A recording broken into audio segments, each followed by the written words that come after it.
6 মাস পর পর সরকারি বরাদ্দের হিসাব দেবেন বলে ঘোষণা দিয়েছেন জামায়াত মনোনীত ঢাকা 14 আসনে বিজয়ী এমপি প্রার্থী ব্যারিস্টার আরমান। শুক্রবার সন্ধ্যায় নিজ আসনে গণসংবর্ধনা ও ইফতার মাহফিল অনুষ্ঠানে প্রধান অতিথির বক্তব্যে তিনি এই ঘোষণা দেন। নবনির্বাচিত এই সংসদ সদস্যকে এদিন স্থানীয় সাধারণ মানুষ ও দলীয় নেতাকর্মীরা ফুলেল শুভেচ্ছায় সিক্ত করেন। অনুষ্ঠানে ব্যারিস্টার আরমান ঢাকা 14 আসনকে আজ থেকে চাঁদামুক্ত এলাকা হিসেবে ঘোষণা করেন। পাশাপাশি কঠোর হুঁশিয়ারি উচ্চারণ করে বলেন, এই এলাকায় কোথাও কোনো ধরনের চাঁদাবাজির ঘটনা ঘটলে তা শক্ত হাতে প্রতিহত করা হবে।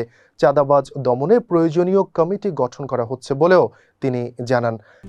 RICL TMX, যুগের পর যুগ স্থাপনা থাকে মজবুত।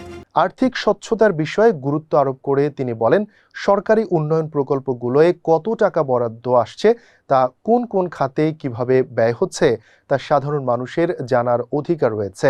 এ কারণেই প্রতি 6 মাস পর পর তিনি জনগণের মুখোমুখি হয়ে গণশুনানি করবেন।